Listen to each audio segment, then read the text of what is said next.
అని మిమ్మల్ని అడుగుతున్నా. అమ్ముతున్నారా లేదా అని మిమ్మల్ని అడుగుతున్నా. అమ్ముతున్నారంటే చేతుల పైకి చూపించండి.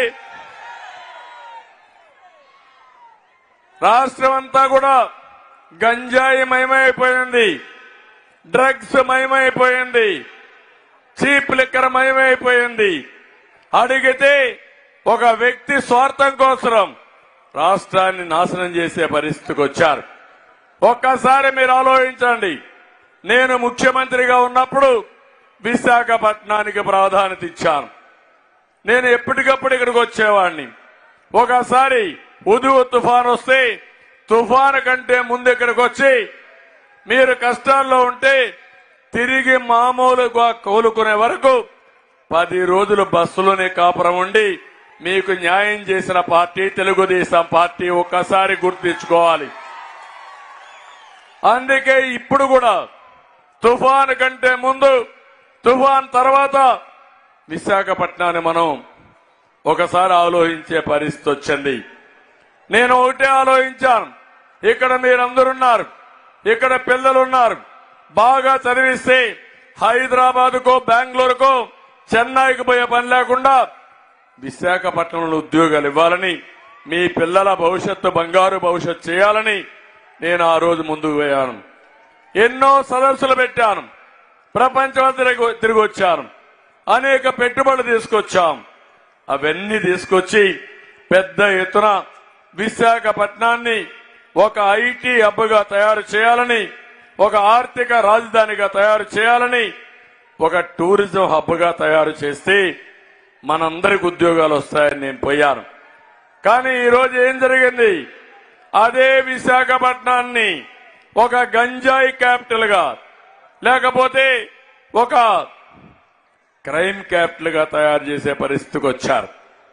ఎంత బాధ అంటే అంత బాధేస్తుంది. విశాఖ మంచి వాళ్లకు స్థానం ఉండే ప్రదేశం ఇది. నేరాలు తెలియనట్టు ప్రజానీకం, ఎప్పుడు కూడా మంచిని ఆకర్షించే ప్రజానీకం.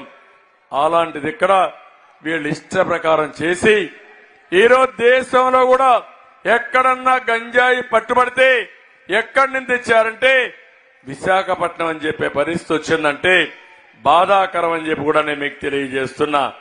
నేను ఒకటే కాదు, ఈ రోజు విశాఖపట్నంలో నేను మిమ్మల్ని అందరిని అడుగుతున్నా, మీ అందరికీ భద్రత ఉందా తమ్ముళ్ళు? నేను అడుగుతున్నా. భూబకాసురులు వచ్చారా లేదా అని మిమ్మల్ని అడుగుతున్నా. అదే కాకుండా ఎప్పుడు కూడా విశాఖపట్నంలో నేను ఎప్పుడు చూడండి కూల్చివేతలు, సెటిల్మెంట్లు, కబ్జాలు, బెదిరింపులు, భూమాఫియా 1-2 కాదు. ఎక్కడికక్కడ మీరు చూస్తే ఒక రాక్షస మూక వచ్చి ఈ ప్రాంతాన్ని కొల్లగొట్టే పరిస్థితికి వచ్చారు.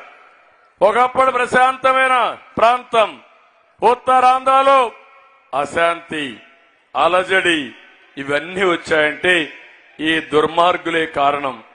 ఇంకో పక్క మిమ్మల్ని ఒకటే అడుగుతున్నా, ఇప్పటికే రాష్ట్రం మొత్తం బ్లేడ్ బ్యాచ్ వచ్చింది, గంజాయి బ్యాచ్ వచ్చింది.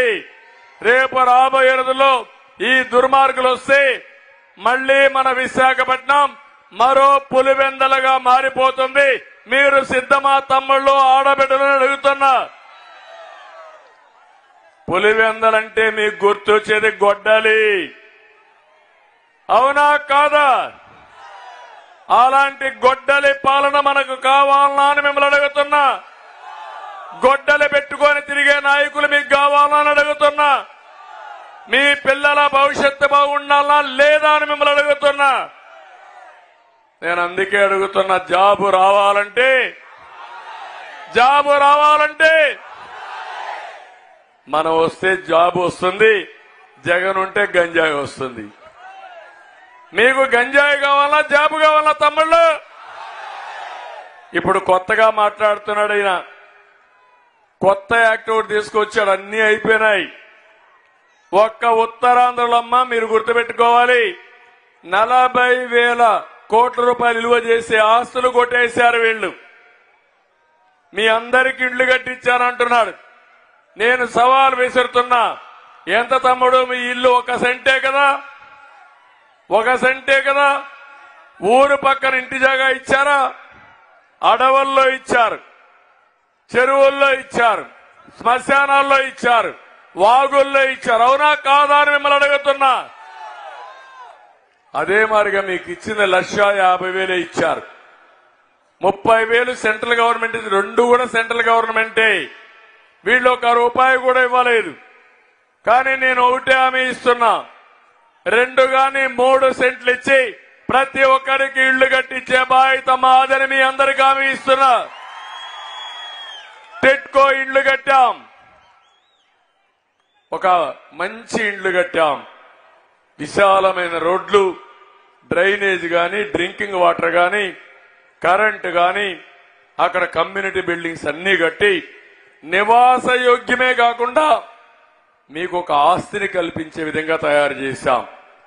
ఇప్పుడు అంటున్నాడు నేను ఇండ్లు కట్టానని, ఊర్లు కట్టానంటున్నాడు. అవి ఊర్లు కాదు, గూళ్ళు. అవునా కాదా నేను అడుగుతున్నా. అగ్గిపెట్టి లాంటి ఇండ్లు కట్టాడు. అవునా కాదమ్మా? ఆ ఇండ్లలో పడుకోవడానికైనా అవకాశం ఉందా మీకు? అలాంటి ఇండ్లు కట్టి గొప్పలు చెప్తున్నాడు. నేను అందుకే చెప్తున్నా, అవసరమైతే 3 సెంట్ల భూమి ఇచ్చి ఇంటికి పూర్తిగా ఇల్లు కట్టించి